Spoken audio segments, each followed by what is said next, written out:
Hallelujah. Is God being good? దేవుడి వారమంతా మిమ్మల్ని మంచిగా ఉన్నారా అండి? Yes. Yes. If it is true, turn to the person next to you and say, God being good to me. ఒకవేళ అదే వాస్తవం అయితే పక్కన వాళ్ళకి తిరిగి దేవుడు చాలా మంచిగా ఉన్నారు ఈ వారమంతా అని. Whatever happens around us, మన చుట్టుపక్కల ఏం జరుగుతున్నప్పటికీ we will not be discouraged because the God whom we trust is able to do exceedingly abundantly what we have asked or prayed for. మనం ఏమాత్రం కూడా అటు ఇటు కాకుండా స్థిరంగా ఉంటాము. ఎందుకంటే మన దేవుడు మనం అడిగిన వాటికంటే ఊహించిన వాటికంటే అధికమైనటువంటి మేలును చేసేవాడు. So God is doing numerous things. దేవుడు చాలా గొప్ప కార్యాలు చేస్తూ ఉన్నాడు. We acknowledge it or not, we understand it or not, but He is doing mighty things. మనకి అర్థం కాకపోయినా మనం తెలుసుకోపోయినప్పటికీ కూడా దేవుడు చాలా గొప్ప కార్యాలు చేస్తూ ఉన్నాడు. And it is us whom we don't recognize because we are not so connected to God. కానీ మనము దాన్ని గుర్తించలేకపోతున్నాము, ఎందుకంటే మనం దేవునితో సరి అయిన సంబంధంలో చాలాసార్లు ఉండలేకపోతూ ఉన్నాం. This morning, let's bow our heads in prayer. మరి ఈ ఉదయకాల సమయంలో మనం తలలో ఉంచుకొని ప్రార్థన చేద్దాం. Father, we thank you this morning, oh God, for you are such a good God and we acknowledge your lordship over our lives. దేవా, మీకు వందనములు చెల్లిస్తూ ఉన్నాం. ఈ ఉదయకాల సమయం బట్టి అయ్యా మా యొక్క జీవితాల్లో మీ యొక్క అధికారానికి మేము ఒప్పుకొంచు ఉన్నాము. దేవా, what are we that you are mindful of us, oh God? దేవా, మీరు మా గురించి ఆలోచించడానికి మేము ఏ పాటి వారము తండ్రి? We are just the dust of the earth, oh God. ఈ యొక్క మట్టిలో ఉన్నటువంటి ఒక నలుసు లాంటి వారంగా మేము ఉంటూ ఉన్నాం. And we pray, God, this morning that you would move us away, oh God. We have come here, oh God, to meditate upon your scriptures. దేవా, ఈ ఉదయకాల సమయంలో మీ సన్నిధిలో మేము అందరం ఉంటూ ఉండగా మీ యొక్క వాక్య ధ్యానంలో నుంచి మమ్మల్ని కదిలించగలరని అడుగుతూ ఉన్నాం. And we ask of you that you would mend our hearts, rend our hearts, and pray, oh God, that we would get in tune with you, oh God, if we have disconnected ourselves from you.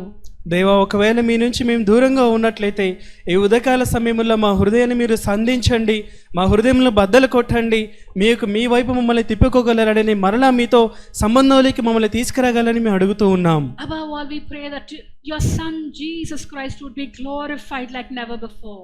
వీటన్నిటికంటే కూడా మీ యొక్క కుమారుడైన యేసుక్రీస్తు ప్రభువుని ఈ మునిపెన్నడూ లేనడు విధంగా మీరు గొప్ప చేయగలరని అడుగుతూ ఉన్నాం. And we pray, God, when the word is spoken into our hearts, we pray that we would live it unto it and put it into application, oh God. దేవా, మీ యొక్క వాక్యం ఎప్పుడైతే వినిపించబడుతూ ఉన్నదో మా హృదయంలో ఒక వాక్యము పనిచేసి నాటబడి ప్రభా దాని ప్రకారంగా మేము ఫలించే వారిగా మమ్మల్ని చేయగలని అడుగుతూ ఉన్నాం. Bless the word, divide it among us, oh God. దేవా, మీ యొక్క వాక్యాన్ని మీరు దీవించి మా అందరికీ కూడా దాన్ని పంచగలరని అడుగుతూ ఉన్నాం. In Jesus' most precious name we all pray and ask. యేసు ప్రభు నామములో ప్రార్థిస్తున్నాము తండ్రి. Amen. Amen. I bring you greetings from Pastor Deva. He is doing well. Almost 20 days have been passed. Pastor దేవా గారి గురించి చెప్తూ ఉన్నాను. దేవుడు 20 రోజుల నుంచి దేవుడు ఆయన కాపాడుతూ యుఎస్ ప్రాంతంలో బాగా వాడుకుంటూ ఉన్నారు. God's been good because his health is good and he is able to meet people one on one and minister to them. So God is working in his life. Thank you each one of you for taking time in prayer and upholding him for the ministry. దేవుడు ఆయన్ని అద్భుతంగా వాడుకుంటూ ఉన్నారు. దేవుడు ఆయన జీవితంలో చాలా మంచిగా మరి పనిచేస్తూ ఉన్నారు. మంచి ఆరోగ్యంతో కాపాడుతూ వచ్చారు. ఆయన ఒకరిని కలుస్తూ వారిని మరి అక్కడ పరిచర్య చేయడానికి దేవుడు ఎంతగానో కృప చూపిస్తూ ఉన్నారు. ప్రార్థన చేసిన మీ అందరికీ కూడా ధన్యవాదాలు. He misses the church, he misses the family, he misses the weather, he misses the food. So pray that God will sustain him thus far till he comes back. ఇక్కడ మేము ఉన్నటువంటి మిమ్మల్ని అందరూ కూడా ఆయన మిస్ అవుతూ ఉన్నారు, కుటుంబాన్ని మిస్ అవుతూ ఉన్నారు, ఇక్కడున్న వాతావరణాన్ని, ఇక్కడ ఉన్నటువంటి ఆహారాన్ని కూడా ఆయన మిస్ అవుతూ ఉన్నారు. So this morning I would like to turn your attention to Joel chapter 2. యోవేలు గ్రంథము 2వ అధ్యాయము. For those of you who were not there for the last time when I spoke about Joel 1, యోవేలు 1వ అధ్యాయం గురించి నేను చెప్పినప్పుడు చాలా ఎవరైతే అక్కడ లేరో, this is like a judgment that is coming upon Judah, the people of God, the Israel. ఈ గ్రంథం ఎలా అంటే అక్కడ యూదా ప్రాంతంలోకి దేవుని యొక్క మరి తీర్పు అనేది వస్తూ ఉన్నట్టుగా మనం చూస్తూ ఉంటాం. And we see that it's a judgment which is coming upon the people of God. ఇక్కడ మనం చూస్తూ ఉన్నాము దేవుని యొక్క తీర్పు అనేది దేవుని యొక్క ప్రజలపైనే వస్తూ ఉన్నట్టుగా చూస్తూ ఉన్నాం. And we do not know why God is punishing them or why the judgment is coming upon this nation Judah.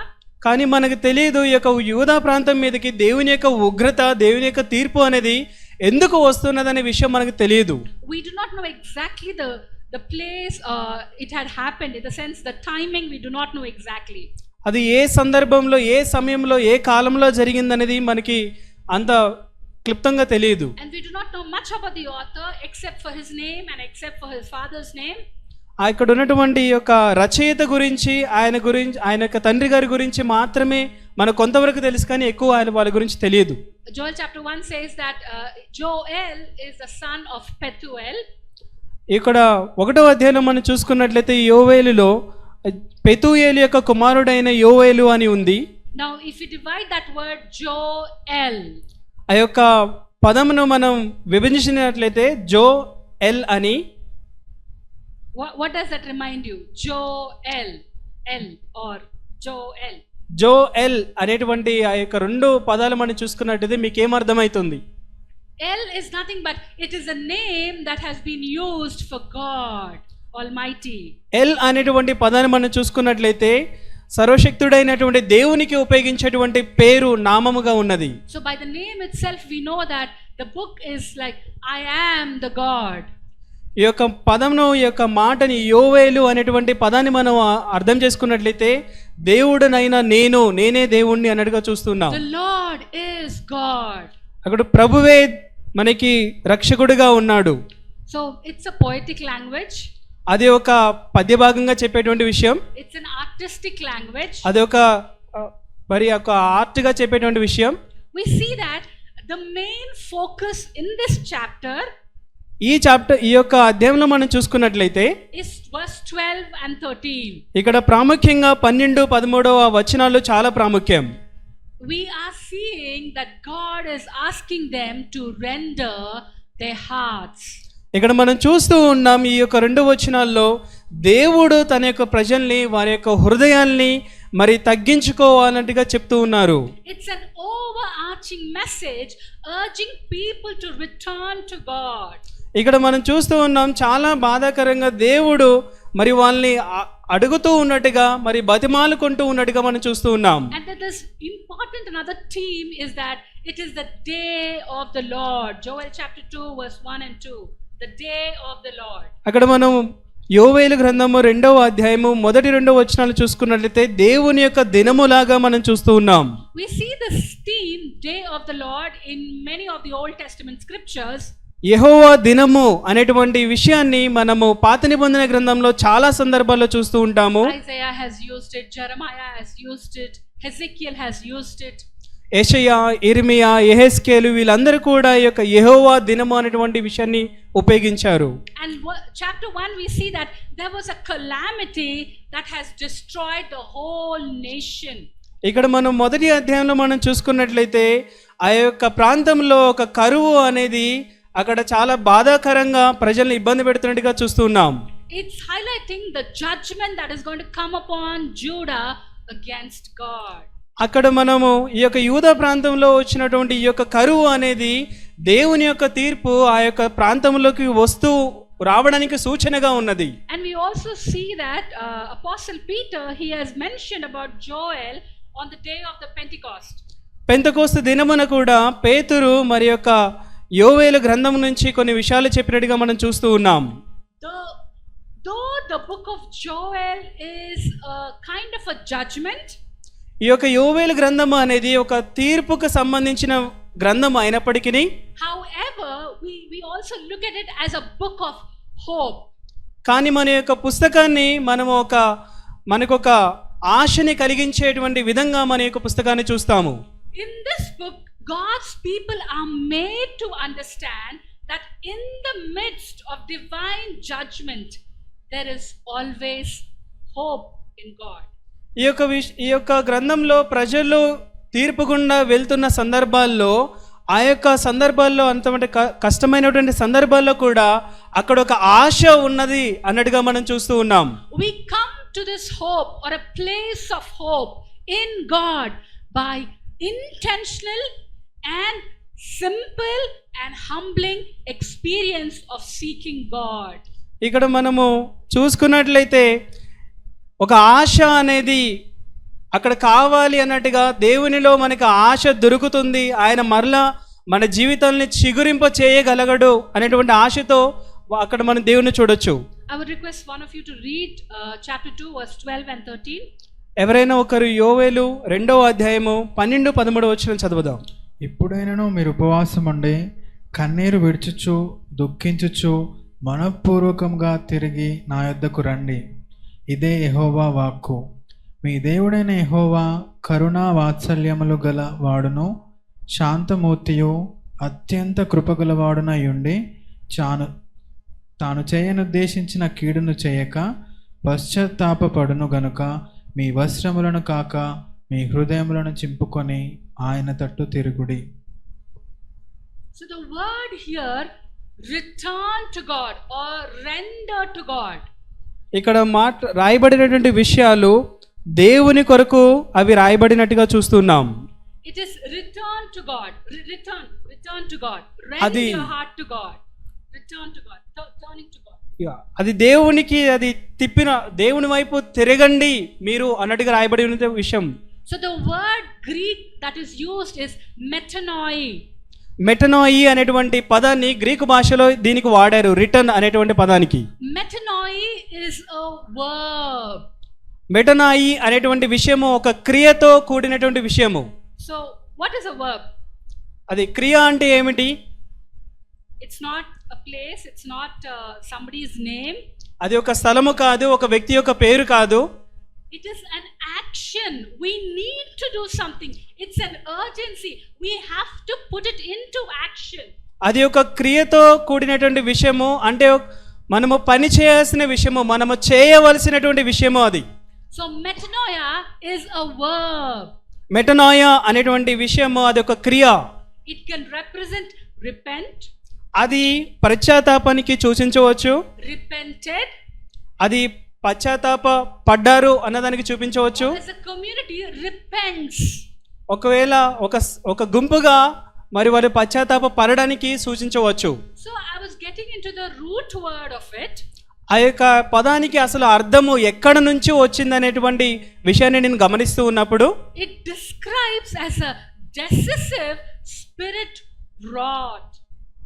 అక్కడ ఆ యొక్క పదానికి ఆ మూల అర్థం నేను తెలుసుకున్నప్పుడు ఒక ఆత్మ యొక్క మరి పనికి మాలినటువంటి స్థితి, కూలిపోయినటువంటి స్థితి అన్నట్టుగా చూస్తున్నాను. Now in the world, what is the hardest metal? ఈ యొక్క లోకంలో చాలా కఠినమైనటువంటి గట్టి లోహం ఏంటండి? Metal. లోహము. What is this? Iron. Okay, iron. Steel. Okay. Iron, steel ఇవన్నీ ఉన్నాయి. So we have these metals. ఇవన్నీ కూడా మనకి లోహాలు ఉన్నవి. Now if metal is just in the form of a metal, ఒకవేళ ఆ యొక్క లోహము అది లోహంగానే ఉన్నట్లయితే does it have any use? Block of iron, 1 kg iron, 1 ton of iron. ఒకవేళ మన దగ్గర 1 కేజీ వరకు ఇక ఇనుము కానీ స్టీల్ కానీ ఉంది, అలానే ఉందనుకోండి, దానివల్ల ఉపయోగం ఉందా?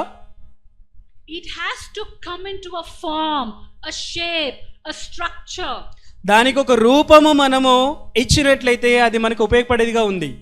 Now I was wondering when I was looking at the roots of Greek or the meaning of it. నేను ఇక గ్రీకు పదానికి మరి మూల అర్థము నేను తెలుసుకోవడానికి ప్రయత్నం చేస్తున్నప్పుడు It is something like a heart wrought, that is WROUGHT, beating something with a hammer so that it will get a shape. Okay, ఆ యొక్క పదానికి నేను అర్థం చూసుకున్నప్పుడు ఆ యొక్క కఠినమైనటువంటి లోహాన్ని మరి సుత్తితో బద్దలు కొట్టి దానికి ఒక రూపం తీయడానికి ప్రయత్నం చేస్తున్నట్టుగా ఉంది. Because metal or iron or steel is very, very hard to break or shape or mend or repair. ఎందుకంటే ఈ యొక్క లోహాలు ఏవైతే ఇనుము, స్టీల్ ఇవన్నీ ఉన్నాయో చాలా కఠినంగా ఉంటాయి. వాటిని బద్దలు కొట్టే వరకు వాటికి ఒక రూపం అంటే రాదు.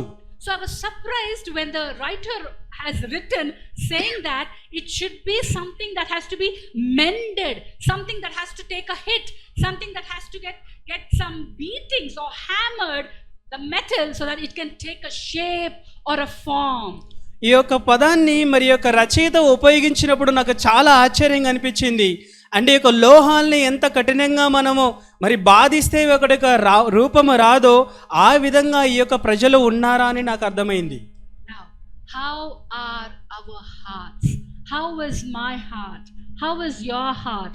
How is my spirit? How is your spirit?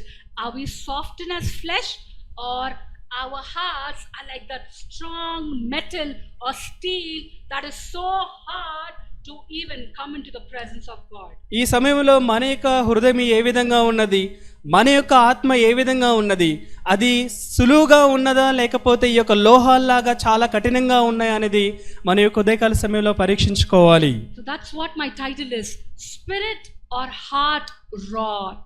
Joel chapter 2 verses 1-2 following. అదే నా యొక్క ఈ ఉదయకాల సమయంలో నా యొక్క అంశమై ఉన్నది.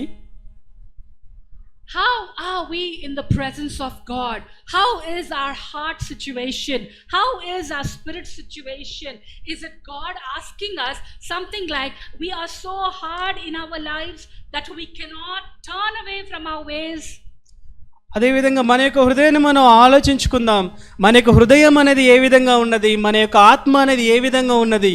మరి మన యొక్క ఆత్మలు మన హృదయాలు కఠినంగా అయిపోయి దేవుని వైపు తిరగకుండా అవి వేరుగా ఉన్నాయి అనేది మనం పరీక్షించుకుందాం. It's turning our hearts and minds that reorients ourselves away from sin towards God.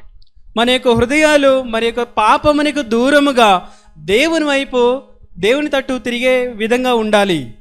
In the New Testament times we see that we feel remorse, we feel guilty, we feel unhearted at times.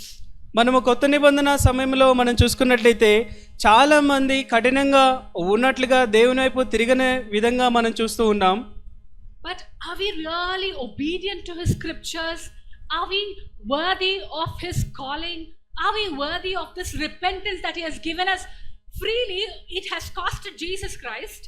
దేవుని యొక్క మరి దేవుని వైపు మన ఎటువంటి మన యొక్క ప్రవర్తన మనం కలిగి ఉన్నాము.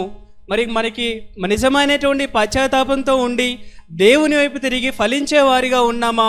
ఈ యొక్క విధంగా మనం ఫలించడానికే యేసు ప్రభు వారు తన యొక్క జీవితాన్ని సహా మన కొరకు పెట్టాల్సి వచ్చింది.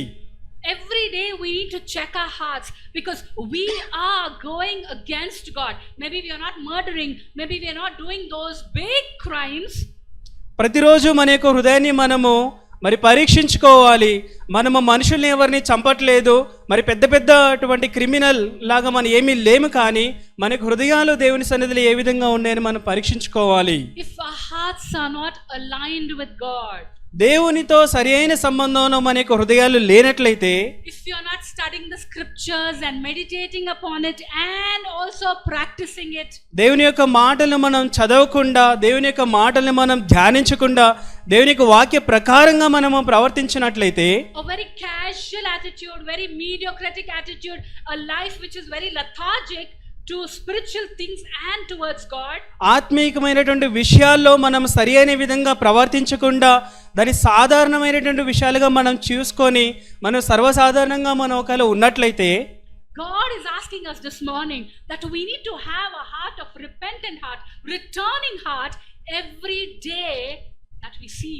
ప్రతి దినము కూడా మనము పశ్చాత్తాపంతో కలిగినటువంటి హృదయము, దేవుని తట్టు తిరిగేటువంటి హృదయాన్ని మనం కలిగి ఉండేవారిగా ఉండాలి. Time and again the Lord shows miracles, the Lord restores Judah, even then they sin against God.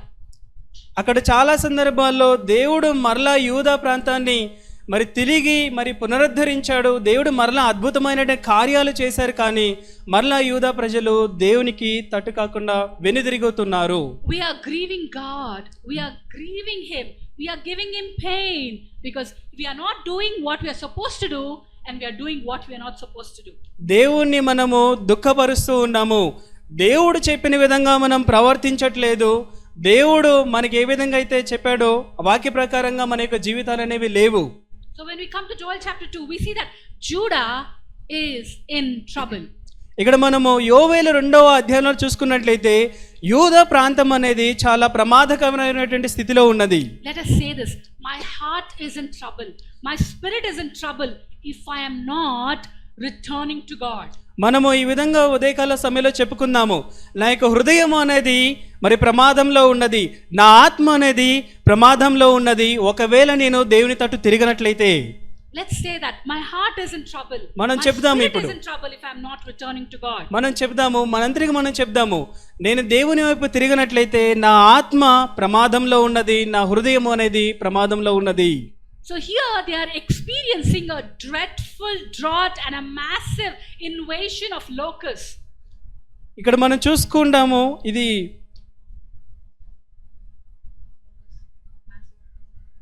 అది మనం చాలా చాలా పెద్ద తెగు జరిగినట్టుగా మనం చూస్తూ ఉన్నాము. లోకస్ అంటారు వాటిని. They are under constant attack.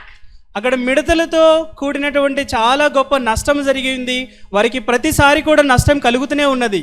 These events have left the land ruined and the people are demoralized. అక్కడ ఈ యొక్క పరిస్థితులు వరుసగా జరగడం వల్ల ఆ ప్రాంతం అంతా కూడా మరి ఎండిపోయినట్టుగా అక్కడ ఉన్నటువంటి ప్రజలు చాలా ఇబ్బందులు పడుతున్నట్టుగా మనం చూస్తూ ఉన్నాం. So God brings judgment on Judah. ఈ యొక్క యూదా పైన దేవుని యొక్క తీర్పు అనేది వచ్చింది. People have slipped from the place of spirituality and the things of God. They are very careless when it comes to the things of God. దేవుని యొక్క మరి మాట ప్రకారంగా కాకుండా వారు ఆత్మీకంగా చాలా దిగజారిపోయి దేవునికి వ్యతిరేకంగా ప్రవర్తించడం ప్రారంభించారు. God uses this devastation or this damage or this destruction that is coming upon to quicken their hearts towards him, and he is calling them back to himself. ఈ విధంగా వారికి వరుసగా నష్టాలు కలిగించడం వల్ల వారి యొక్క హృదయాల్ని కదిలించి తన వైపు వారిని ఆకర్షించడానికి దేవుడు ఈ విధంగా చేస్తూ ఉన్నాడు. So God is making them understand through this pain, through this nothingness, through this adversity, in the midst of decay, that he is going to relent if they depend on God. ఈ విధమైనటువంటి కష్ట పరిస్థితుల్లో, నష్ట పరిస్థితుల్లో, వ్యాధి బాధల్లో వారికి దేవుని పైన ఆశ కలిగించే విధంగా ఆయన వైపు రక్షించుకోవాలని, ఆకర్షించాలని ఆయన చేస్తూ ఉన్నాడు. While this book was written way back, ఈ యొక్క పుస్తకం అనేది చాలా పాతకాలంలో రాయబడింది. the message is still for us here and now. కానీ ఈ యొక్క మాటలు అనేవి ఇప్పటికీ కూడా మనకి ఉపయోగపడేవిగా ఉన్నవి. We look at our nation, we look at our world, we look the world where we are in. మన యొక్క దేశం వైపు మనం చూసినా, ప్రపంచం వైపు మనం చూసినా, మన చుట్టుపక్కల పరిస్థితులు చూసినా We wonder what the future holds. మనకి అర్థం కావట్లేదు తర్వాత రాబోయే భవిష్యత్తు ఏ విధంగా ఉండబోతూ ఉన్నదని. It looks like it's becoming very difficult for us to live in a nation like this. ఈ యొక్క మనలాంటి దేశంలో జీవించడం అనేది చాలా కష్టతరం అవుతున్నది. These verses teaches us hope. ఈ యొక్క మాటలు యోవేలు గ్రంథంలో రాయబడిన మాటలు మన యొక్క ఆశని కలిగిస్తూ ఉన్నాయి. We see that there is a problem that arises in ఇక్కడ chapter 1. ఇక్కడ మనము మొదటి అధ్యాయంలో చూసుకున్నట్లయితే అక్కడ ఒక సమస్య అనేది మరి రాబోతూ ఉన్నదని మనకు అర్థమవుతూ ఉన్నది. They face a devastation. అక్కడ వారు మరి కరువుని వారు చూస్తూ ఉన్నారు. Crops are ruined. వారికి ఉన్నటువంటి పంట పొలాలు అనేవి నాశనం అయిపోయినాయి. There is no food left for people. అక్కడ ఉన్నటువంటి ప్రజలకు ఆహారం లేదు. They face destruction. అక్కడ ఉన్నటువంటి వారు నష్టాన్ని వారు ఎదురు చూశారు. They are in damage. వాళ్ళందరూ కూడా చాలా నష్టపోయి ఉన్నారు. Chapter 2 verses 1 to 11 we see that it's all surrounded with armies and with locusts. Everything has been destroyed. Their vineyards, their orchards. అక్కడ 2వ అధ్యాయము 1 నుంచి 11 వచనాల్లో వారిని చాలా మంది వారిని చుట్టుముట్టినట్టుగా, వారికి ఉన్నటువంటి పంట పొలాలనేవి, మిడతలనేవి నాశనం చేసినట్టుగా, చాలా మరి నష్టంలో వారు ఉన్నట్టుగా మనం చూస్తూ ఉన్నాం. Their enemies were strong. They are numerous. Seem to be powerful to even stop. వారికి ఉన్నటువంటి శత్రువులు చాలా బలం గల వారు, చాలా ఎక్కువ మంది ఉన్నారు. అక్కడ చూస్తున్నట్లయితే వాళ్ళ చేతులు వీరు ఓడిపోయే విధంగా ఉన్నారు. It seemed as though they would be starved out and utterly destroyed by their enemies. అక్కడ చూసుకున్నట్లయితే వారు ఆకలి మంటలతో ఉన్నట్టుగా అదే సమయంలో శత్రువుల చేత ఓడిపోయే విధంగా వారు ఉన్నారు. They faced desolation. They were unhappy with the situation what they are going. వారందరూ కూడా మరి వేరుపరచబడి ఉన్నారు. వారికి ఎటువంటి సపోర్టు లేకుండా మరి వారు నష్టపోయి వారు ఓడిపోయేటువంటి పరిస్థితిలో వాళ్ళు ఉన్నారు. Verses 16 to 20 we see that severe drought has afflicted the land. There was no rains. All the crop failed. 16 నుంచి 2వ అధ్యాయం 16 నుంచి 20 వచనం చూసుకున్నట్లయితే అక్కడ వర్షాలు లేక పంటలు ఏమి పండక వారు ఆకలితో అలమటిస్తున్నట్టుగా మనం చూస్తూ ఉన్నాం. The herds, the wild animals, they suffered and perished because there is no water in the pastures. అక్కడ మనం చూసుకున్నట్లయితే అక్కడ మరి నీరు లేక ఆహారం లేక చాలా అడవి మృగాలు జంతువులు చనిపోయినట్టుగా చూస్తూ ఉన్నాం. Fire broke out in the forest and destroyed everything. అక్కడ మరి అడవిలో కారుచిచ్చు మండి అక్కడ ఉన్న అడవిలంతా కూడా తగలబెట్టినట్టుగా చూస్తూ ఉన్నాం. And none of these things were accident.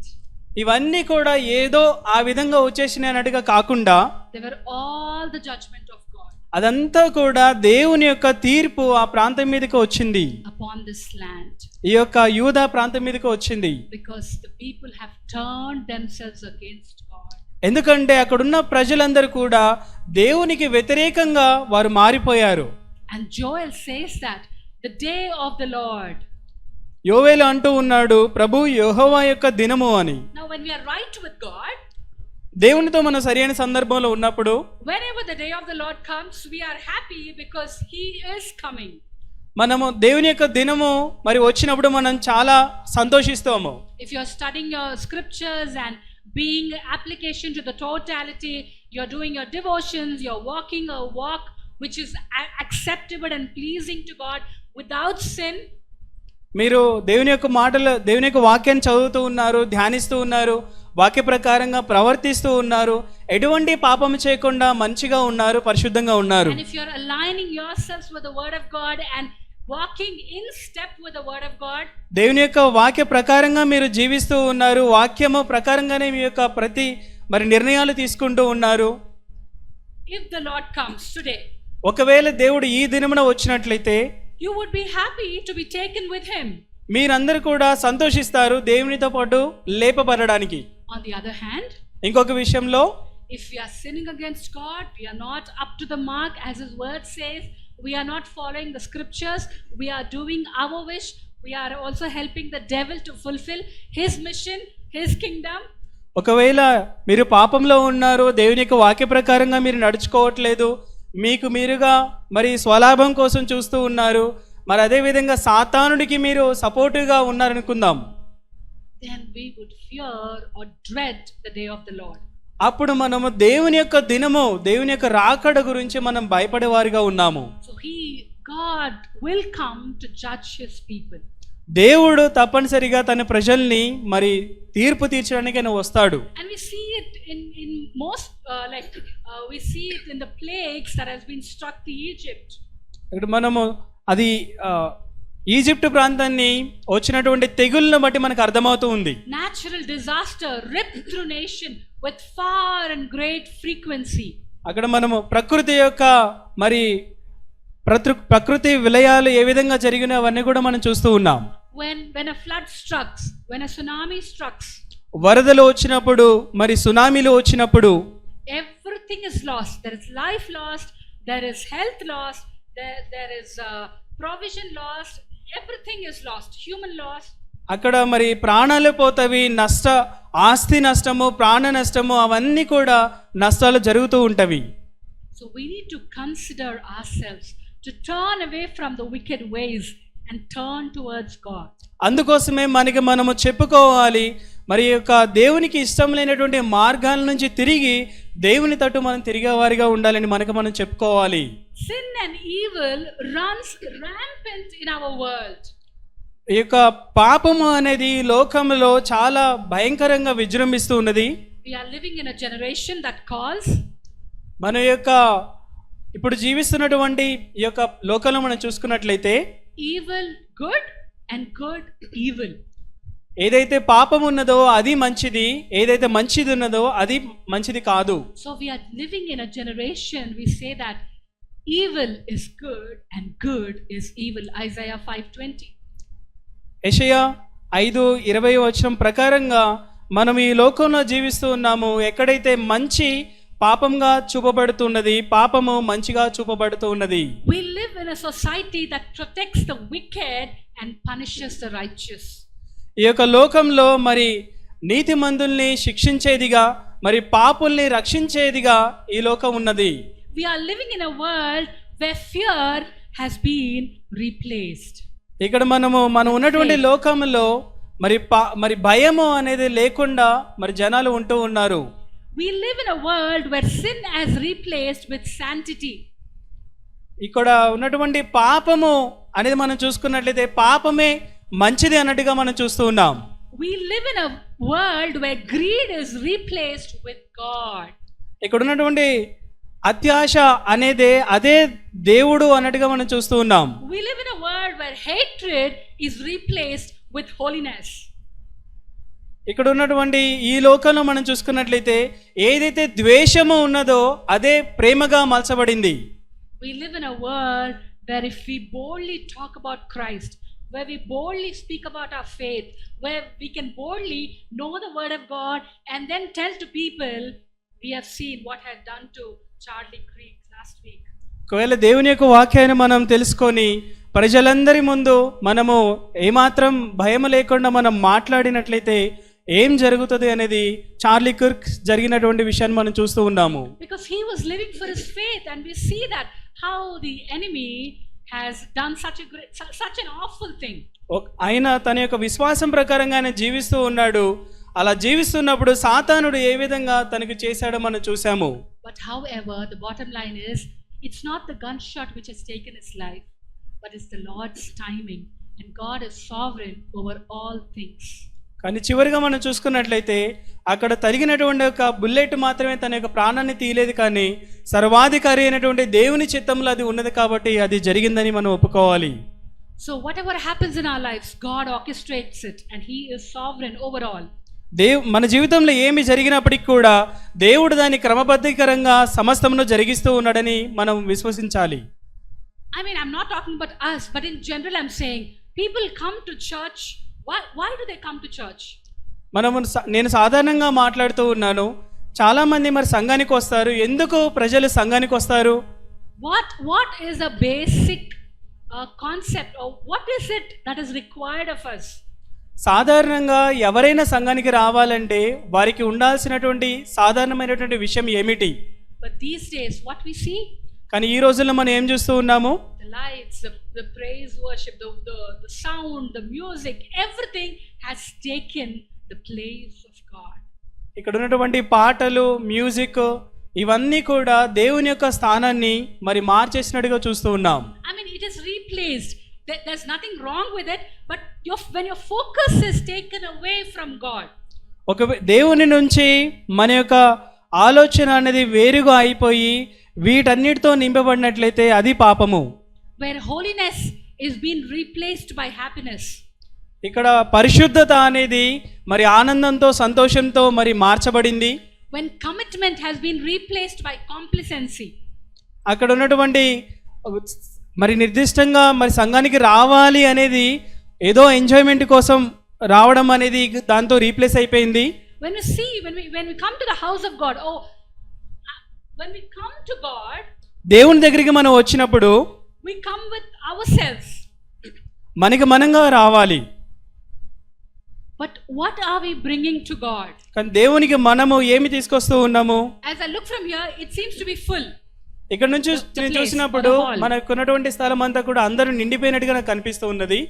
But how is a posture of our heart? కానీ How is our altar set before God? కానీ మన యొక్క హృదయం ఏ విధంగా ఉన్నది? మన యొక్క ఆరాధన అర్పణ అనేది ఏ విధంగా ఉన్నది? We get more excited about shopping. మనకి షాపింగ్ చేయాలంటే చాలా ఆనందం వేస్తూ ఉన్నది. We get more excited about movies, entertainment, trips, outing, or weddings, or functions, or these kinds of things. మూవీస్కి వెళ్ళాలన్నా, ఫంక్షన్స్కి వెళ్ళాలన్నా, ట్రిప్స్కి వెళ్ళాలన్నా, ఎక్కడికి వెళ్ళాలన్నా కూడా మనం చాలా ఆనందభరితలం అయిపోతూ ఉంటాం. But how is our posture when we come into the presence of God? కానీ దేవుని సన్నిధికి వస్తూ ఉన్నప్పుడు మన యొక్క హృదయ ఆలోచన ఏ విధంగా ఉన్నది? I mean, I see people who skip their Bible studies or prayer meetings or even church to attend a wedding. నేను చాలా మందిని చూస్తూ ఉంటాను, మరి చర్చ్కి రాకుండా, బైబిల్ స్టడీస్కి రాకుండా, ప్రేయర్స్కి రాకుండా వారు ఎక్కడికో మరి ఫంక్షన్కి వెళ్ళేవారిని చాలా మందిని చూశాను. Maybe it's not your fault because maybe you have not taught well. ఒకవేళ అది మీ యొక్క సమస్య కాదు, లేకపోతే మీకు సరిగా బోధించబడలేదు. We look at sin and wink at it. మనము పాపం వైపు మనం చూస్తాము, దాన్ని మనము విడిచిపెట్టాలి. We look at sin and we take it very lightly and easily, but we do not require the fulfillments of holy demands of God. మనము పాపము వైపు మనం చూస్తూ ఉంటాము, దాన్ని చాలా సాధారణంగా దాన్ని పాపంలాగానే మనము చూడము. We lost our fire towards God, our power, our desire towards the things of God. దేవుని మరి ఈ విధంగా మనం ఉన్నట్లయితే దేవుని వైపు మనకు ఉండాల్సినటువంటి ఆ యొక్క ఆశ అనేది, ఆ యొక్క ఫైర్ అనేది మనకు ఉండదు. We would rather play than pray. మనము ప్రార్థన కంటే ఆడడానికి ఇష్టపడతాము. We would rather just tickle our ears than our heart searching the word of God. దేవుని యొక్క మాటలు వినడానికంటే లేకపోతే వేరేదాన్ని వినడానికి మనం ఇష్టపడుతూ ఉంటాం. We would rather be entertained by something or someone than be challenged from the word of God. దేవుని యొక్క వాక్యము నుంచి మనము మరి ఛాలెంజ్ చేయబడాలి, కానీ మనం ఏం చేస్తామంటే వేరే విషయాలను బట్టి మనము ఎంటర్టైన్ అవుతూ ఉంటాము. We are under the judgment of God. దేవుని యొక్క తీర్పులో మనం ఉన్నామనేది గుర్తించాలి. This is why the nation or the whole world is shaped in itself today. మన అందుకోసమే మన యొక్క దేశము మరి ఉన్నటువంటి ప్రపంచం అంతా కూడా ఈ విధంగా దేవుని యొక్క తీర్పును పొందుతూనే ఉన్నది. And we see that there is no desire for God. We are so cold, we are so lifeless, we are so incapable because we are not turning towards God. దేవుని వైపు మనం తిరగట్లేదు కాబట్టే మన యొక్క జీవితాలు చల్లబడిపోయినట్టుగా నీరు గారినటువంటి ఆత్మీయ జీవితాల్లో మనం ఉంటూ ఉన్నాం. Even though God is judging us, దేవుడు మనల్ని తీర్పు తీరుస్తున్నప్పటికీ కూడా there is still hope for us. కానీ మనకి ఇంకా అక్కడ ఆశ అనేది ఉన్నది. God reaches out to them. దేవుడు మరి వారిని అందుకోవడానికి అని వెళ్తూ ఉన్నారు. Whatever the condition is, whatever the place that we are in, when we call on to Him with a sincere and intentional and humility, when we call on to Him, He is there to rescue us. మనం ఎటువంటి పరిస్థితిలో ఉన్నప్పటికీ కూడా మనకు హృదయాల్ని మనము భద్రపరుచుకొని దేవుని వైపు చూసే దేవా అని మనం ఎప్పుడైతే మనం అడుగుతామో ఆయన మనకి సహాయం చేయడం కొరకు అని సిద్ధంగానే ఉంటారు. So we see in verses 12, 13, 14 that it's a plea for repentance. ఇక్కడ మనం 12, 13, 14 వచనాలు మనం చూసుకున్నట్లయితే వారు మరి పశ్చాత్తాపంతో కూడినటువంటి వేదన దేవునికి చేస్తున్నట్టుగా చూస్తున్నాం. So it's this only hope that they have in survival. How can we live in the midst of destruction, decay and damage? ఇక్కడ మరి ఈ యొక్క 3 వచనాలు మనం చూసుకున్నట్లయితే వారు ఉన్నటువంటి యొక్క భయంకరమైనటువంటి పరిస్థితుల్లో కేవలము దేవుడు మాత్రమే వారికి ఆశ అన్నట్టుగా చూస్తున్నాం. God calls them to turn to Him. దేవుడు వారిని తన వైపు తిరగాలని వారిని పిలుస్తూ ఉన్నాడు. With all their heart, వారి యొక్క పూర్ణ హృదయముతో, with all their will, I'm adding, వారి యొక్క సంపూర్ణమైనటువంటి మరి నిశ్చయతతో దేవుని వైపు తిరగాలని ఆయన పిలుస్తూ ఉన్నారు. with all their choices. వారికి ఉన్నటువంటి ప్రతి నిర్ణయంలో కూడా దేవుని వారు చూడాలని పిలుస్తూ ఉన్నాడు. We have to turn to God with all our choices that we have, with all the will that we have, with all ourselves. We need to turn to God. మనకున్నటువంటి అన్ని పరిస్థితుల్లో నుంచి, మనకున్నటువంటి స్వచిత్తంలో నుంచి దేవుని వైపు మనం తిరిగేవారిగా ఉండాలి. He calls them to render their hearts. వారి యొక్క హృదయాల్ని మరి తగ్గించుకొని దేవుని వైపు తిరగాలని పిలుస్తూ ఉన్నాడు. And the writer uses not the garments. అక్కడ రచయిత ఏమని వాడుతున్నాడంటే వస్త్రములు కాదు అని. So God isn't looking for mere external religion. దేవుడు మనల్ని వారి యొక్క వస్త్రధారణ, మతపరమైనటువంటి వస్త్రధారణ వైపు ఆయన చూడట్లేదు. So in the Old Testament times, when people are in sin, where some loss has happened, somebody has died, we see that they put on ashes, they tore their clothes ఇక్కడ in మనము mourning. పాత నిబంధన గ్రంథంలో మనం చూసుకున్నట్లయితే ఏదైనా నష్టం కలిగినప్పుడు, లేకపోతే ఎవరైనా మరణించినప్పుడు, ఏదైనా అనుకోని సందర్భం జరిగినప్పుడు అక్కడ ఉన్నటువంటి ప్రజలు బూడిద పూసుకొని వారి యొక్క బట్టలు చించుకొని బూడిదలో కూర్చొని మరియు వారి యొక్క వేదన తెలియజేయడం మనం చాలాసార్లు గమనిస్తాం. So God is looking for a heart to be changed. He's looking for a people who are broken over their sinful lives. దేవుడు మరి మన యొక్క హృదయాలు ఆయన వైపు తిరగాలని ఆయన చూస్తూ ఉన్నారు. ఎవరైతే వారి యొక్క పాప జీవితంలో విరిగిన వారిగా ఉంటారో వారు తన వైపు తిరగాలని చూస్తూ ఉన్నారు. Now here in the Old Testament time, they were not like us, because we have feelings, we have choices, we have our own will, we have our own commitments. But it was very, very different. If we have to think, we should come together with all of these things, returning from our ways towards Him. ఇప్పుడు ఉన్నటువంటి మన జీవితాల్లో కాకుండా ఈ పాత నిబంధన గ్రంథంలో ఉన్న వారి జీవితాలు వేరుగా ఉంటాయి. ఇప్పుడైతే మనకి స్వచిత్తము, మన ఇష్టానుసారము ఇవన్నీ ఉంటాయి, కానీ అక్కడ వాళ్ళు చేసేటప్పుడు ఒక గుంపుగా వారందరూ చేయాల్సి ఉన్నది. It's not a religious or outward way God is asking us, but He is asking us that heart would be turned towards Him. దేవుడు ఒక మతపరమైనటువంటి వస్త్రధారణ గురించి కాకుండా మన యొక్క హృదయాలు ఆయన వైపు తిరగాలని ఆయన చూస్తూ ఉన్నారు. He is looking forward for people who are sorrowful because they have grieved the heart of God over sin. దేవుడు మరి తనను దుఃఖపరిచిన వారు దుఃఖంలో ఉండి ఆయన వైపు తిరిగే వారి కోసం ఆయన చూస్తూ ఉన్నారు. When we turn to God with complete humility, దేవుని వైపు మనం ఎప్పుడైతే సంపూర్ణంగా తిరుగుతామో, when we look to God with ourselves, దేవుని దృష్టిలో నుంచి మనం ఏ విధంగా ఉన్నాం అనేది మనం చూసుకున్నప్పుడు, with sincere heart, మరి నిజాయితీతో కూడినటువంటి హృదయముతో, with intentional that God should forgive us, కావాలి అని దేవుడే నన్ను క్షమించాలి అనేటువంటి ఆ యొక్క ఆలోచనతో, there is that seriousness which involves, అక్కడ మరి యొక్క నిజాయితీ అనేది దాంట్లో ఉండాలి. So the writer of Joel is saying that return to God with fasting, return to God with weeping, return to God with mourning.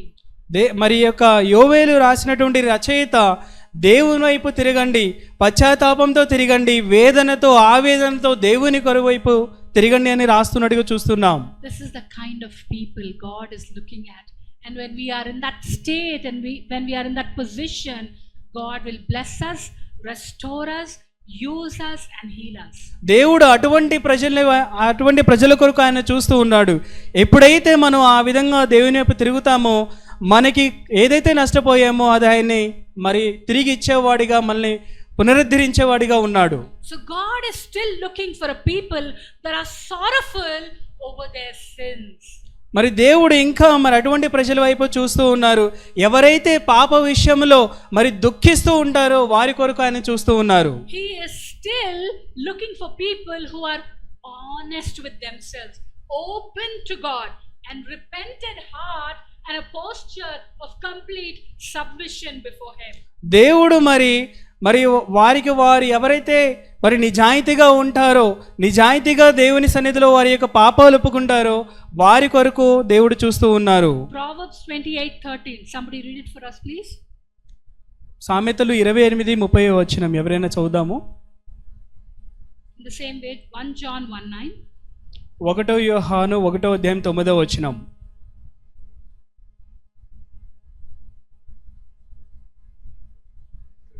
అతిక్రమములను దాచిపెట్టువాడు వర్ధిల్లుడు, వాటిని ఒప్పుకొని విడిచిపెట్టువాడు కనికరము పొందును. So he who is honest about his condition, తన యొక్క పరిస్థితి గురించి ఎవరైతే యథార్థంగా ఉంటారో, he who is able to deal with his sin in the presence of God, దేవుని యొక్క సన్నిధిలో తన యొక్క పాపముతో ఎవరైతే మరి పోరాడతారో, now submitting to God or coming to God and asking God sorry is just not what it is or required of us.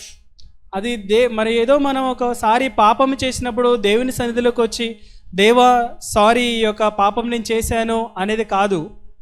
Does God have to fill in the blanks? What are we sorry for? మనము దేవుడు మరి అక్కడ ఆయన ఏమైనా రాయాలా, అది ఎక్కడ ఏమైనా fill చేయాల్సి ఉన్నదా? Sorry for my laziness, sorry for my prayerlessness, sorry for the wordlessness, or sorry for paying no attention, or there is no seriousness in the word of God. దేవా సారీ, నీ యొక్క వాక్యం నేను చదవలేకపోతున్నాను. దేవా సారీ, నీ యొక్క ప్రార్థన చేయలేకపోతూ ఉన్నాను, నీకు వాక్య ప్రకారంగా జీవించట్లేదు అని మనం సారీ, దేవుడు మన దగ్గర నుంచి సారీ అనేది కోరుకుంటున్నారా? So sorry is not a replacement word for repentance. మరి యొక్క పశ్చాత్తాపానికి మనము దానికి అనుగుణంగా సారీ అనే దాంతో మనం నింపాలా?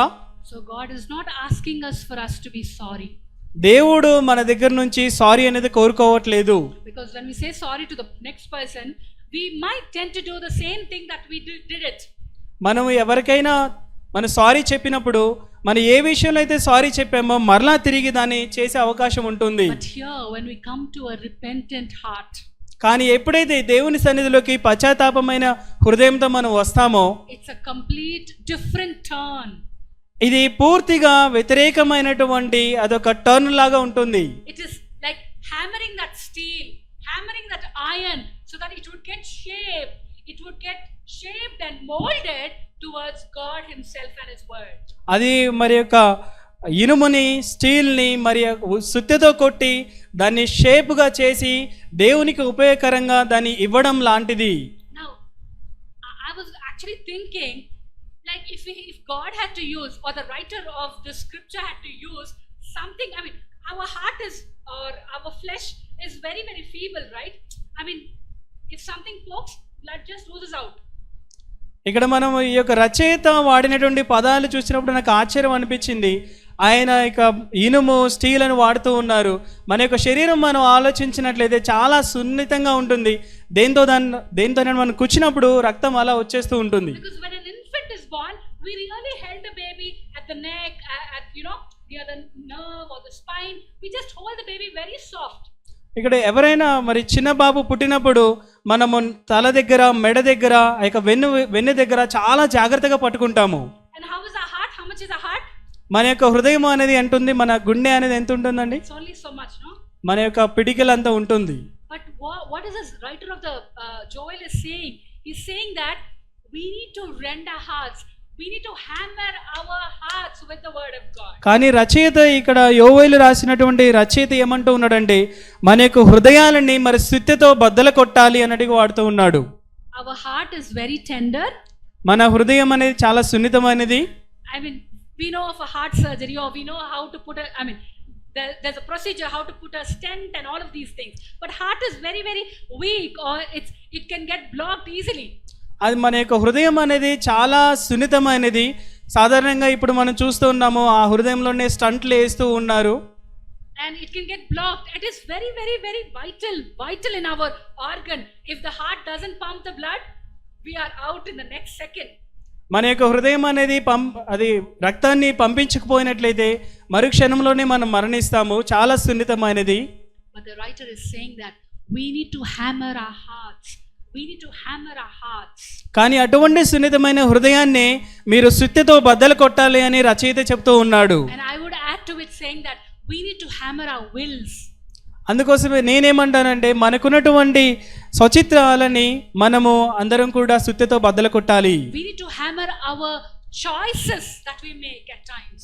మన యొక్క స్వచిత్తము, మనం ఏదైతే నిర్ణయం తీసుకుంటూ ఉంటామో వాటన్నిటి కూడా మనం సుత్తెతో బద్దలు కొట్టాలి. We need to hammer our decisions at times. మనం తీసుకున్నటువంటి కొన్ని సందర్భాల నిర్ణయాల్ని మనము దేవునికి అప్పగించాలి. We would think that this is the way that we need to go. We will know for sure unless God gives us a strike. మనం అనుకుంటూ ఉంటాము ఈ మార్గంలోనే నేను వెళ్ళాలి అనుకుంటా అనేసి, కానీ మనకి దేవుడు ఆ మార్గంలో మరి కొట్టే వరకు మనకు అర్థం కాదు. Because we are so strong in our will, we are so strong in our decisions, we are so strong in our choices, we are so strong in our battles, knowing that it is my life. I am the one who is going to rule my life, and I want to rule it without consulting or inquiring of God. మనం ఏమనుకుంటామంటే ఇది నా స్వచిత్తము, నా ఆలోచన, నా నిర్ణయము, ఇది నా జీవితం కాబట్టి నేనే రూల్ చేయాలి, దేవుని యొక్క ఆలోచన నాకు అవసరం లేదు అని మనం చాలాసార్లు అనుకుంటూ ఉంటాం. Everyone who comes to church, మన సంఘంలోకి వచ్చే ప్రతి ఒక్కరు కూడా or the whole universal church, ఇక్కడ మరి యొక్క అంత సంఘం, ప్రపంచ సంఘం అంతా మనం చూసుకున్నట్లయితే everyone will say, I love God, I love Jesus, I love everything about His word.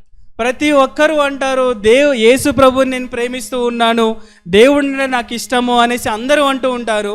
But how many of us can say, I obey God, I am in step with His Holy Spirit, I am aligned with the word of God, I do not go right or left without completely listening to what the scripture has to say about this particular thing?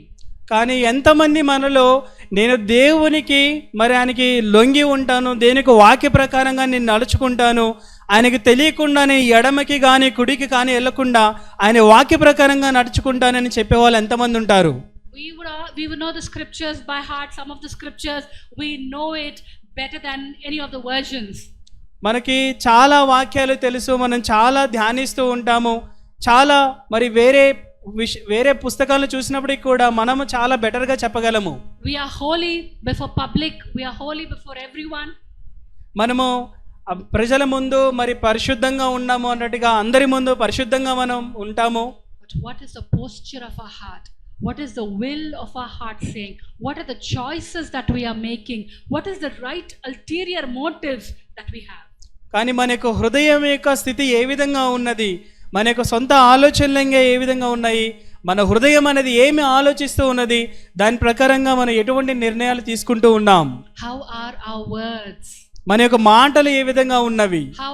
How is our talk? How is our walk? Is it just that people would notice, or is it something that is beyond noticeable thing that only God can notice and appreciate? మన యొక్క మాటలు ఏ విధంగా ఉన్నాయి, మన యొక్క ప్రవర్తన ఏ విధంగా ఉన్నది, కేవలము ప్రజలు మనల్ని గమనిస్తూ ఉన్నారని మనం మాట్లాడుతూ ఉన్నామా, లేకపోతే దేవుని యొక్క భయంతో మనం మాట్లాడుతూ ఉన్నామా? I need to look my best, my children need to look my best, they need to, my family should look the best in front of public. మరి నా పిల్లలు నాలో నుంచి మంచి చూడాలి, నా కుటుంబము నాలో నుంచి మంచి చూడాలి, ఈ యొక్క జనాలు నాలో ఉన్నటువంటి మంచిని చూడాలి. So what is that we are aspiring? We have this fantasy world where we think that my family is the best, or I should at least portray that my family is the best, or my children are the best. మనము మరి యొక్క రంగుల లోకాన్ని మనం చూసుకున్నప్పుడు నా యొక్క పిల్లలే మంచివారు, నా యొక్క కుటుంబమే మంచిది అని మనము చూపించడానికి మనం ప్రయత్నం చేస్తూ ఉన్నామా? The word of God says here, we need to confess our sins to Him because He is faithful that we can depend Him for His forgiveness, and He will make our lives cleansed from all sin. 1 John 1:9. మన పాపములను మనం ఒప్పుకొనిన ఎడల ఆయన నమ్మదగిన వాడును నీతిమంతుడును గనుక ఆయన మన పాపములను క్షమించి సమస్త దుర్నీతి నుండి మనలను పవిత్రులనుగా చేయును. So the only hope that this particular nation has been saved from the judgment is to look to God, seek God in genuine repentance. ఈ యొక్క యూదా ప్రాంతంలో ఉన్నటువంటి ప్రజలకి ఒకే ఒక్క ఆశ ఉన్నది, వారి యథార్థమైనటువంటి హృదయముతో దేవుని తట్టు తిరిగి వారి యొక్క పాపాల నుంచి వారు తిరగడం అనేది మట్టికే. Until the people of God return to Him, there will be no glory, there will be no hope in a nation. దేవుని వైపు దేవుని యొక్క ప్రజలు తిరిగే వరకు కూడా అప్పటి వరకు వారికి ఎటువంటి ఆశ, ఒక నిమ్మలతమం అనేది వారికి ఉండదు. As long as the church works in rebellion against God, సంఘము దేవునికి ఎప్పుడైతే వ్యతిరేకంగా పనిచేయడం ప్రారంభిస్తూ ఉన్నదో, as long as believers are having a casual mentality and casual outlook towards the life that God has given to us in rebellion against God, దేవుడు ఇచ్చినటువంటి రక్షణ వైపు మరి యొక్క సంఘ బిడ్డలు ఎప్పుడైతే దాని యొక్క సర్వసాధారణంగా సులువుగా తీసుకుంటారో అప్పటి వరకు కూడా the world will mock at us, the world will mock at God. మరి లోకము అనేది దేవుణ్ణి మరి మాక్ చేస్తూ ఉంటుంది. When we repent, when we restore to a place of God, God brings healing and restoration. ఎప్పుడైతే మనము దేవునికి ఇవ్వాల్సినటువంటి స్థానము ఇచ్చినప్పుడు మరి దేవుడు సమస్తాన్ని కూడా నూతన పరిచేవారుగా ఉన్నారు. The only hope that we have is Christ Jesus. మనకు ఉన్నటువంటి ఆశ కేవలము యేసుక్రీస్తులోనే. The only hope the church has is Jesus our Lord. సంఘమునకు ఉన్నటువంటి ఒకే ఒక ఆశ యేసుక్రీస్తు, ప్రభు అయిన యేసుక్రీస్తు మాత్రమే. The only hope that Judah was going through was a true repentance in the presence of God. మరి యొక్క యూదా వెళుతున్నటువంటి ఈ యొక్క పరిస్థితిలో వారు యథార్థమైనటువంటి హృదయంతో దేవుని సన్నిధిలో పశ్చాత్తాప పడడం అనేది ఒక్కటి మాత్రమే వారికి ఉన్నటువంటి ఆశ. The only hope as an individual is turning towards God in true repentance. వ్యక్తిగతంగా మన అందరికీ ఉన్నటువంటి ఆశ కూడా మరి యథార్థమైనటువంటి నిజాయితీ కలిగినటువంటి హృదయముతో మరి పశ్చాత్తాపంతో దేవుని వైపు మనం తిరగడం మట్టుకే. There is a plea that the writer is using here. He is asking the people to turn towards God. Verse 15, 16 and 17. 15, 16, 17 వచనాలను మనం చూసుకున్నట్లయితే రచయిత మరి ప్రజలు దేవుని వైపు తిరగండి అని బతిమలాడుతూ ఉన్నట్టుగా చూస్తూ ఉన్నాం. God is calling all the people here. దేవుడు ప్రతి ఒక్కరిని కూడా పిలుస్తూ ఉన్నాడు. From the oldest to the youngest. మరి వయసులో పెద్దవారి దగ్గర నుంచి చిన్నవారి వరకు He is asking them to come towards him. He calls them. వారందరూ కూడా తన వైపు రావాలి అని పిలుస్తూ ఉన్నాడు. Because they are consumed with their lives. ఎందుకంటే వారి యొక్క జీవితాల్ని వారు మరి నాశనం చేసుకుని తినేసి ఉన్నారు. They are consumed with themselves. They are consumed with their daily works.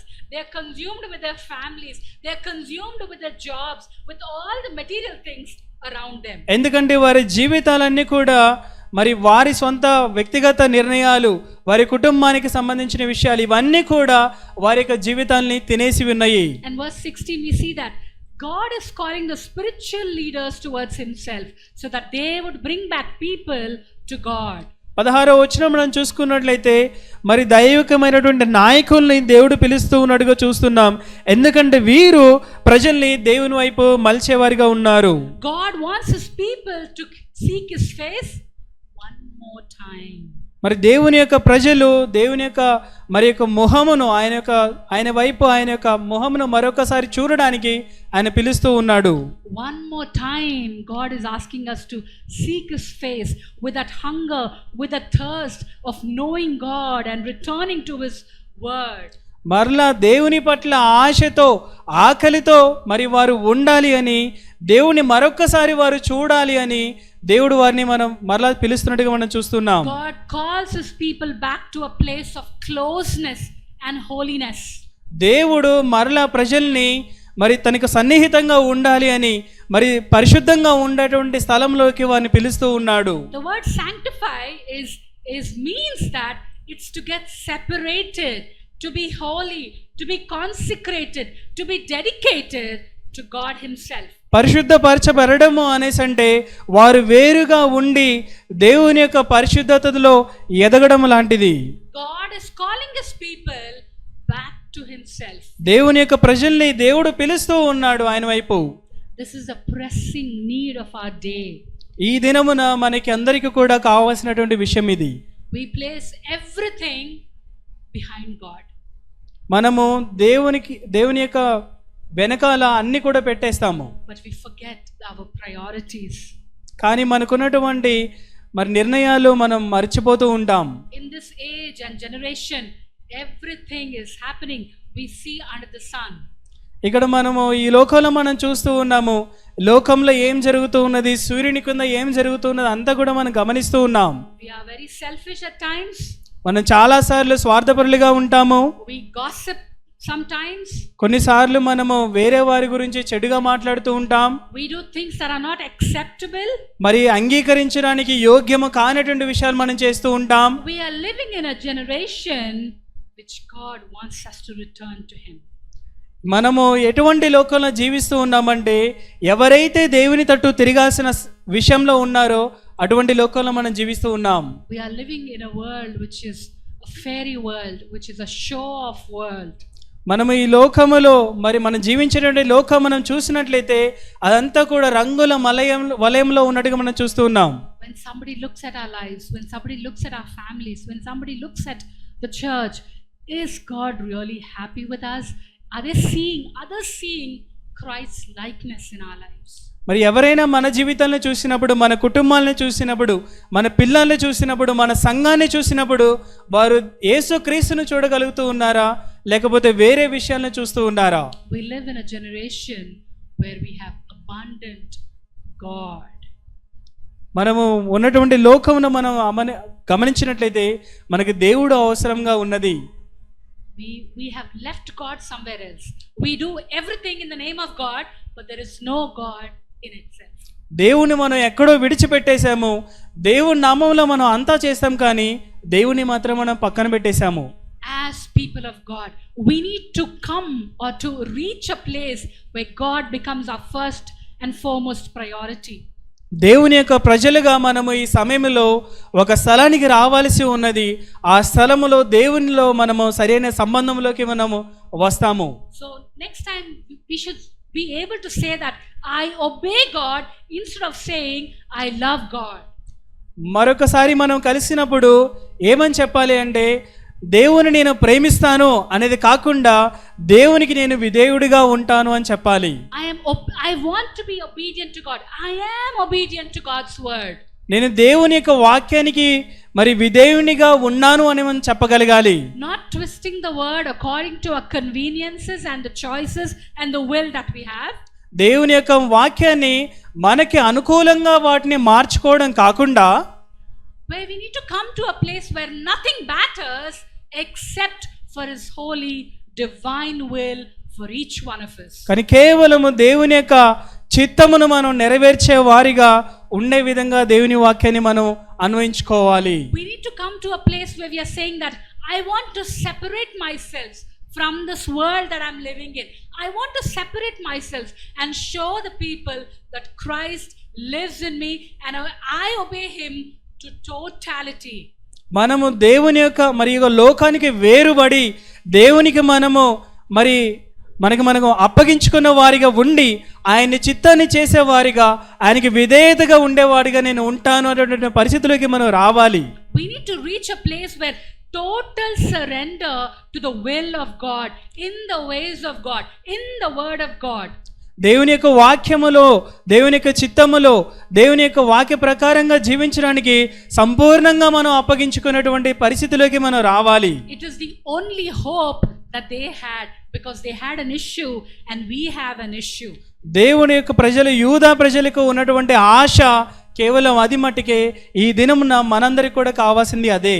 And in later verses 18 to 27 we see that God has promised.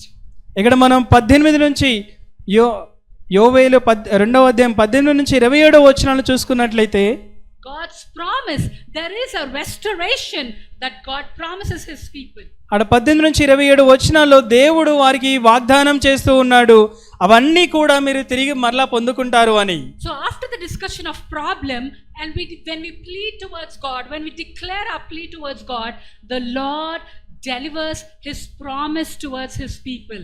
దేవుని సన్నిధిలో ఎప్పుడైతే మనకున్నటువంటి సమస్యలను బట్టి దేవునికి మనం విజ్ఞాపన చేస్తామో, దేవుడు మరి దానికి విని దాని ప్రకారంగా ఆయన చేసేవారిగా ఉన్నారు. God promises us that He would deliver us from the enemies. దేవుడు మరి వాగ్దానం చేస్తూ ఉన్నాడు, శత్రువు యొక్క బంధకాల్లో నుంచి నేను విడిపించగలను అని. And he has, for us in the New Testament, we are redeemed from our sin, we are redeemed from our guilt only by the blood of Jesus. మనము నూతన నిబంధనలో ఉన్నటువంటి ప్రజలమైనటువంటి మనము యేసుక్రీస్తు యొక్క రక్తము ద్వారా పాప బంధకాల్లో నుంచి విడిపించబడ్డాము. And He is the one who delivers us from our enemies. He also feeds us spiritually with the word of God. కేవలము యేసు ప్రభు మాత్రమే మన యొక్క శత్రువుల నుంచి విడిపించేవాడు, తన యొక్క వాక్యము నుంచి మనల్ని పోషించేవాడు ఆయననే. And He blesses us and He satisfies us one more time because we are turning towards Him. ఆయన మనల్ని ఆశీర్వదించేవాడిగా, మనల్ని పరిశుద్ధపరిచేవాడిగా ఉంటారు, ఎందుకంటే మనం ఆయన వైపు మరలా తిరుగుతున్నాం కాబట్టి. Because when we are coming to God, He will restore us to a place of blessing and His presence Himself. ఎప్పుడైతే దేవుని దగ్గరికి మనం వస్తామో ఆయన మనల్ని మరి పునరుద్ధరించి ఆయనతో సరైన సంబంధంలో ఉంచుతారు. None of us over here in this room want to be left out when the Lord comes. మన మధ్యలో ఉన్నటువంటి ఎవరు కూడా దేవుని యొక్క రాకడలో మరి విడిచిపెట్టబడాలని ఎవరు అనుకోవట్లేదు. We all want him to take us home. మనందరినీ కూడా దేవుడు తనతో పాటు తీసుకెళ్లాలని మనం అనుకుంటూ ఉన్నాం. We all look or be in that hope and be in that anticipation that God is going to take us home. దేవుడు మరలా తిరిగి వచ్చి మరలా తన యొక్క గృహానికి తీసుకెళ్తాడు అని మనందరం కూడా ఎదురు చూస్తూ ఉన్నాం. Because there is still hope in the Lord Jesus Christ. ఎందుకంటే యేసు ప్రభువులో ఆ ఆశ కోరిక అనేది ఇంకా ఉన్నది కాబట్టి. Everyone who is true in his conviction, in his repentance would turn to God and God would relent his judgment. ఎవరైతే మరి నిజమైనటువంటి పశ్చాత్తాపము కలిగి దేవుని వైపు సంపూర్ణంగా తిరిగి ఉంటారో వారిని తప్పనిసరిగా దేవుడు తీసుకెళ్తాడు. So there is hope for each one of us. కాబట్టి మనందరికీ కూడా ఒక ఆశ కోరిక అనేది ఉన్నది. We need to turn from the ways that we are in and turn towards God. మనకున్నటువంటి మన సొంత చిత్తాల్లో నుంచి మన మార్గాల్లో నుంచి మనము తిరిగి దేవుని వైపు తిరగాల్సిన సమయం. We know that he's going to come back one day to take us home. మనకి తెలుసు ఒక దినమున యేసు ప్రభు వారు వచ్చి మనందరికీ కూడా తన గృహమునకు తీసుకెళ్తున్నారని. And we know that he's going to judge the living and the dead. ఆయన మరి సజీవులని నిర్జీవులకును ఆయన తీర్పు తీర్చబోతున్నారనే విషయం మనకు తెలుసు. He will make account of, he has already making account of all the things that we are doing, saying and what we are, our motives. మనము చేసేటువంటి పనులు, మనం చెప్పేవి, మనం చేసేవి ఇవన్నీ కూడా ఆయన రాస్తూ ఉన్నారు. So we need to be very careful when we live a life which is obedient to his word, just not loving God. అందుకోసమే దేవునికి విధేయతగా, దేవుని యొక్క వాక్యానికి విధేయత చూపించే జీవించే జీవితాన్ని బట్టి మనం చాలా జాగ్రత్తగా ఉండాలి. We have our Lord Jesus Christ, that he took our place in that rugged cross. మనకి యేసు ప్రభు వారు ఉన్నారు. మన యొక్క స్థానాన్ని ఆ యొక్క భయంకరమైనటువంటి సిలువలో ఆయన తీసుకొని మరణించారు. He took our guilt, shame, he took our sin, he took our pain, he took away everything on that day. ఆ దినమున యేసు ప్రభు వారు మనకి పాపమును ఉంచి కలిగినటువంటి ప్రతి ఒక్క మరి ఆ యొక్క శిక్షని, బాధని అంతా కూడా ఆయన తీసుకొని ఉన్నారు. But if we are turning away, కానీ దేవునికి మనం వ్యతిరేకంగా మనం ఉన్నట్లయితే, if we are turning away from his word, if we are hardening ourselves, if God has to use us a hammer to hammer our hearts with his word, ఒకవేళ మనం అటువంటి పరిస్థితిలో మన యొక్క హృదయంను కఠినం చేసుకొని దేవునికి వ్యతిరేకంగా మనం ప్రవర్తిస్తున్నట్లయితే దేవుడు మరి మన యొక్క హృదయాన్ని బద్దలు కొట్టడానికి సుత్తిని వాడాల్సి వస్తుంది. So all the situations, whatever happen in our lives, when we trust God, when we obey God, complete submission, complete trust in God. మన జీవితంలో జరుగుతూ వచ్చిన ప్రతి విషయాన్ని బట్టి మనం ఆలోచించినట్లయితే దేవుని వైపు మనం సంపూర్ణమైనటువంటి హృదయముతో దేవుని వైపు మనం తిరిగేవారిగా ఉండాలి. It's a posture of heart. It's a position of heart that we are saying always, Lord, forgive me for the things that I've done against you. మన యొక్క హృదయ స్థితిని అది తెలియజేస్తూ ఉన్నది. మనం దేవుణ్ణి ఎప్పుడైతే మరి క్షమించమని అడిగిన ప్రతిసారి కూడా may we allow God to hammer our hearts, to hammer our will, to hammer our choices, to hammer our ways that are going against God. మన యొక్క జీవితంలో మన అందరం కూడా మరి దేవుడు మన యొక్క సొంత చిత్తాలు కాకుండా ఆయన యొక్క చిత్తాలని మరి నెరవేర్చే వారిగా, ఒకవేళ మన యొక్క సొంత ఆలోచనలో ఉన్నట్లయితే వాటన్నిటి కూడా దేవుడు మరి బద్దలు కొట్టేవాడిగా మనందరం కూడా దేవుణ్ణి అలౌ చేయాలి. Father, we thank you, Lord. We ask of you that you would completely, truly hammer our hearts and will and choices, Lord.